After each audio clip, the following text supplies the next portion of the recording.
Assalamu alaikum, this is Shwama Tuzara, and now we are starting a new set of series of videos on electrolyte and acid base balance. Today is our first video on this topic. We are just going to start on introduction. Now, what are the fluids in the body, how they are distributed, and so on. So, without wasting a minute, just start our topic. This is that happy girl. Fine, I'm just trying to make a girl in which we are going to find out that how are the fluids distributed in it and what are the different fluid compartments. So starting our discussion, first of all, if taking this girl into consideration, suppose it has his own body weight, any body weight that it will have, so we'll consider that out of his body weight what will be the total amount of water in it. Fine, so first will be that total body water. So remember, to remember this whole case, remember a rule of 60, 40 and 20. So it's a rule to remember the fluid distribution in different compartments of the body. So starting with the total body weight, so it's evident that it's 60%. Total body water is 60% of the total body weight. Now this total body water is further divided into two compartments, that is the intracellular compartment and the extracellular compartment.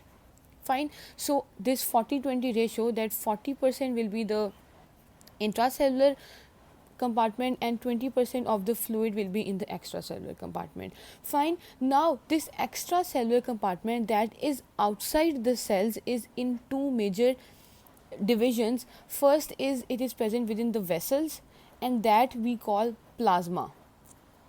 Fine, and the second is present in the interstitial space, so you can write just interstitium here, and that is here. So how this is basically the whole intro.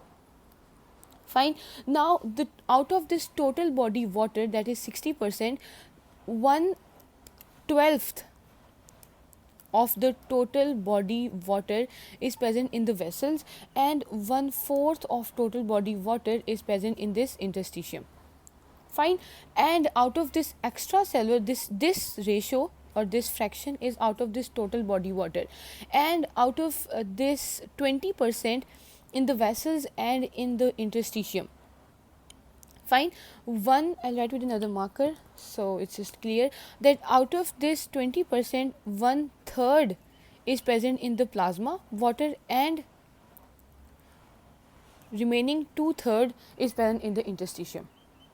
Fine, now as we know that the vessels, they are of two types, either the arteries or the veins. So of these vessels there is arterial fluid and the venous fluid. Now very important, it's a very important correlate here, that in the arteries the blood is present only just 15% of the fluid. Fine, 15% of water, and the remaining 85% of the fluid, you can say, is present in the veins. So this is very important here. So this was the whole distribution of our total body water into different compartments. Now yes, I'm again and again saying fluid compartments. So what are these fluid compartments? Let's just write here fluid compartments. Fluid is divided into three major compartments, and we name them 1, 2 and 3. It's a mnemonic called V, C and I to remember it, that we call vessels the first fluid compartment. So from what does this V means, that within the vessels is the first compartment of fluid, within the cells, that is intracellular, is the second fluid compartment, and within the interstitium is the third fluid compartment. So it's just very important that when you go through the whole topic and this whole study of different fluid compartments, then you will come across that first fluid compartment, second and third. So what does that mean? I have cleared it here. I hope you'll never get confused over this point. Okay, now another very important is that the fluid within the vessels is very important. So how we regulate this fluid within the vessels, there are, according to the Starling law and the equation, we have two major pressures that control the fluid within the vessels. Now what are those pressures? First is the hydrostatic pressure, which we mostly write as HP,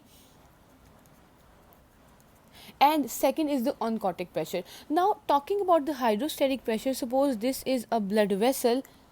What does this hydrostatic pressure do? Fine.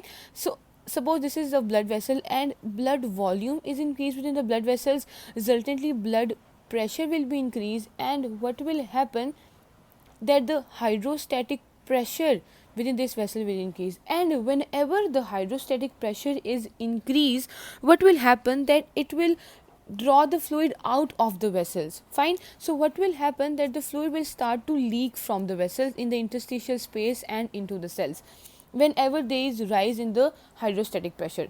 And talking about the second pressure, that is the oncotic pressure. So what does this pressure do? It antagonizes, or it basically balances the effect of the hydrostatic pressure. So taking this vessel in consideration, now what does this oncotic pressure, how is it maintained? It is maintained by the proteins in the blood. Very important. Most important protein is albumin. So this albumin basically maintains the oncotic pressure. Now what does this oncotic pressure does, is that these proteins, they really love water a lot, so that they like to keep water and fluids within them, like within them, means with them, they hold it within the vessels. So whenever, two conditions, if the oncotic pressure is raised or if the oncotic pressure is decreased. Now whenever the oncotic pressure is raised, it will keep the fluid within the vessels. Fine. But if it's so called decreased, if it's decreased, it will cause disasters. What will happen, that fluid will start to leak out of the vessels. This is very important, that suppose in all those, because why they are leaking out, the albumin, that was the main protein that was holding the fluid within the vessels, is now no more present there. So when it's no more present there, fluid will start to leak out of the vessels. Fine. So why I am more stressing over this point is that there are many diseases in which this albumin is reduced in the body, and whenever this albumin will be reduced, so strictly or very straight, this point should become in your mind, that okay, albumin is now reduced, so fluid is now leaving the vessels, and the conditions like edema and fluid overload, they will start to develop. So this is a very important point that should be clear in your mind, as it will be repeated and applied in many of the diseases related to this topic. So this was the whole discussion today. What are the basic introduction of the fluid and electrolyte balance? I hope you like the video, and now you won't be get confused over the basics of the fluid and electrolyte balance. Intracellular, extracellular, within the vessels, within the interstitium, two major laws that control it: hydrostatic pressure and the oncotic pressure. So thank you very much. I hope you like the video. Please like, share and subscribe my channel, and do share the videos a lot with your fellows. Thank you. Allah Hafiz. See you in the next video.